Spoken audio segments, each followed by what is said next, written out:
Siemanko, dzisiaj kolejny szyciowy projekt, więc przechodzimy do roboty. Wykonamy ręcznie szytą bilonówkę na drobniaki. Bilonówka jest w dwóch rozmiarach. W zależności kto będzie miał jakie potrzeby, będzie mógł sobie wybrać odpowiednią. Wszystkie niezbędne dodatkowe informacje będą w opisie do wykroju. Ja zabieram się za wycinanie, odrysowuję to na brystolu i za chwilkę będziemy wycinać ze skóry.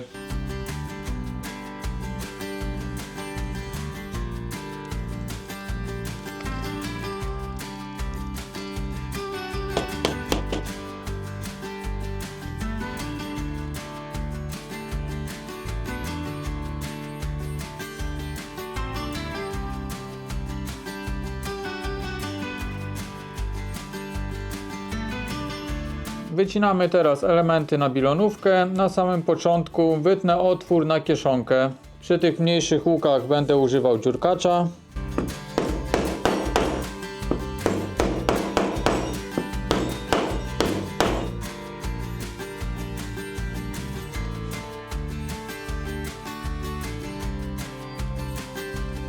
Teraz jeszcze otwory na zapięcie.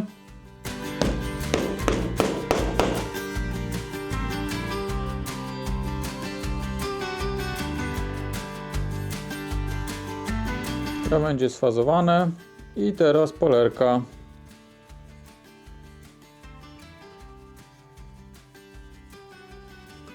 Krawędzie wypolerowane, więc teraz docinam cały kształt. Nie zrobiłem tego otworu dopiero po wycięciu, bo ta krawędź tutaj będzie dużo mniejsza i jest ryzyko, że będzie mi się tutaj bardziej coś deformowało podczas wycinania.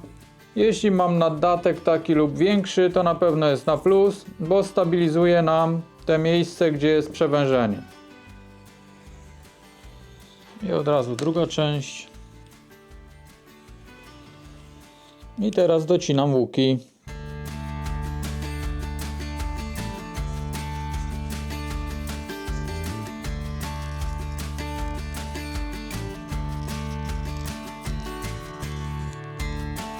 Elementy mam wycięte, więc teraz montujemy najpierw zapięcia i sklejamy dwie części razem.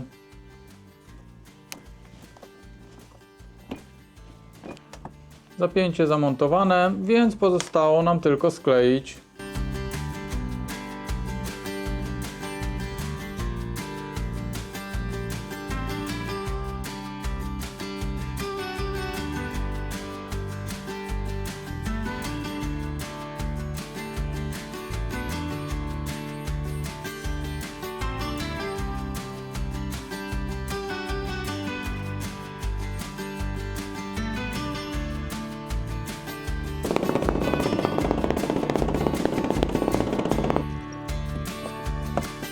Odkładam, żeby podeschło i za chwilkę wstępne szlifowanie krawędzi. Robimy dziurki, szycie i końcowa polerka.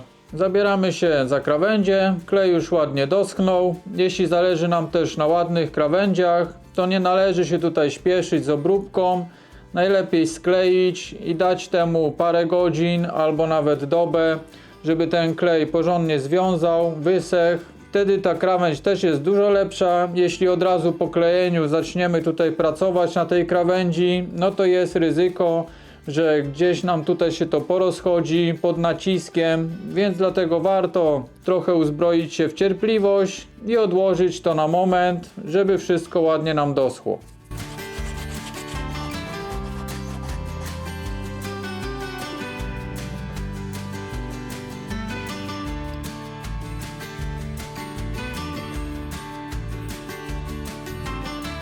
Otwory zrobione, więc zabieramy się za szycie.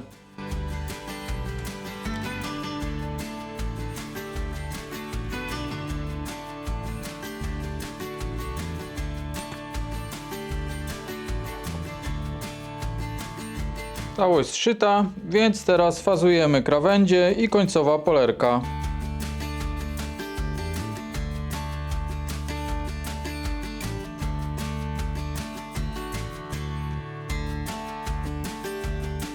Krawędzie wypolerowane, więc tylko pozostało wykończenie. Standardowo upaćkam to całe z swoją czarną pastą i za chwilkę będzie gotowe.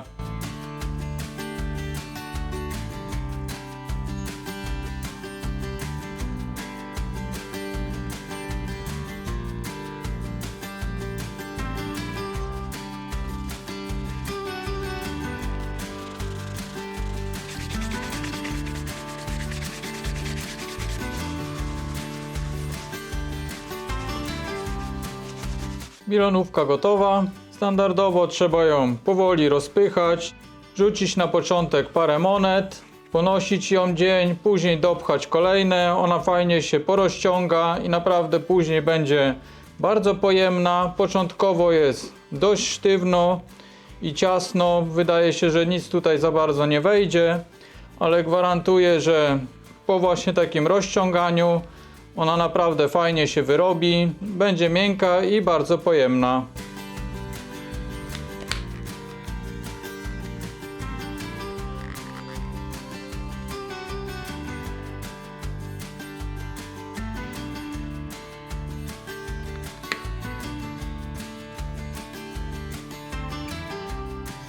Kolejny prosty portfelik za nami. Zapraszam Was do mojego sklepu z wykrojami i do zobaczenia. Cześć!